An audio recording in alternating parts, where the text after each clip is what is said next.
ফল শুধু খাবার নয়, সুস্বাস্থ্য ও জ্ঞানের উৎস। আর সেই বার্তা ছড়িয়ে দিতেই পিরোজপুরের একটি মাদ্রাসায় অনুষ্ঠিত হল ব্যতিক্রমধর্মী ফল উৎসব। থেকেও বিলুপ্ত প্রায় সে দয়াকলা নিয়ে আসছে কাউ, যে ফলটা এটাও কিন্তু বিলুপ্ত প্রায় একটা ফল, কাউ ফল নিয়ে আসছে গাব নিয়ে আসছে জাম্বুরা নিয়ে আসছে, পেয়ারা নিয়ে আসছে, এই লাল লবণ নিয়ে আসছে পেঁপে নিয়ে আসছে, কামরাঙা নিয়ে আসছে। হিজরি নববর্ষ উপলক্ষে পিরোজপুর দারুল কোরআন মহিলা আলিম মাদ্রাসায় বর্ণাঢ্য আয়োজনে ফল উৎসব অনুষ্ঠিত হয়েছে। বৃহস্পতিবার 18 জুন সকালে মাদ্রাসার অডিটোরিয়ামে এ উৎসবের আয়োজন করা হয়। বিস্তারিত থাকছে পিরোজপুর থেকে SM নূরের রিপোর্টে। দেখেন আমরা এখন কিন্তু আমরা সিজন না, তারপর কত পদের ফল আপনারা জোগাড় করেছেন? লটকন আসছে, হ্যাঁ কত পদের? এখানে প্রায় 30 থেকে 40 পদের ফল আছে, যেটা এই যে আপনি যে এই যে দেখতেছেন যে গ্রাম বাংলার ঐতিহ্য, আমরা যে সময় ছোটবেলায় ছিলাম এই যে লোহাগড়া গাছ।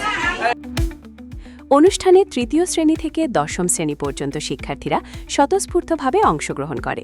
শিক্ষার্থীরা পৃথক পৃথক স্টলে দেশীয় ও বিদেশি বিভিন্ন মৌসুমি ফল আকর্ষণীয়ভাবে সাজিয়ে প্রদর্শন করে, যা উপস্থিত অতিথি ও দর্শনার্থীদের দৃষ্টি কাড়ে। নিয়ে আসছে লটকন, হ্যাঁ লটকন নিয়ে আসছে। আপনারা এইটা দেখেন,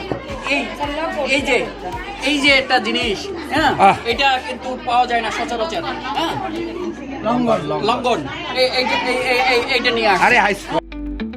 ফল প্রদর্শনীর পাশাপাশি শিক্ষার্থীরা বিভিন্ন ফলের পুষ্টিগুণ, স্বাস্থ্য উপকারিতা এবং স্বাস্থ্যসম্মত খাদ্যাভ্যাসের গুরুত্ব নিয়ে উপস্থাপনা করে। তাদের প্রাণবন্ত অংশগ্রহণ ও সৃজনশীল পরিবেশনা পুরো অনুষ্ঠানকে উৎসবমুখর করে তোলে।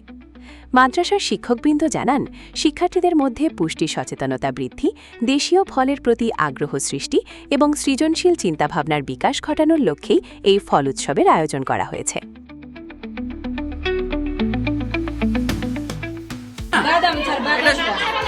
এরপরে আছে দেখেন যে কাঠবাদাম, বাচ্চারা কাঠবাদাম নিয়ে আসছে, বাচ্চারা সাথে কাঠবাদাম নিয়ে আসছে এবং বাচ্চাদের সাথে গার্ডিয়ানরাও সহযোগিতা।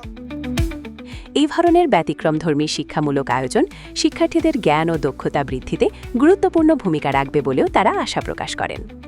অনুষ্ঠান শেষে অংশগ্রহণকারী শিক্ষার্থীদের প্রশংসা করা হয় এবং ভবিষ্যতেও এই ধরনের কার্যক্রম অব্যাহত রাখার প্রত্যয় ব্যক্ত করা হয়।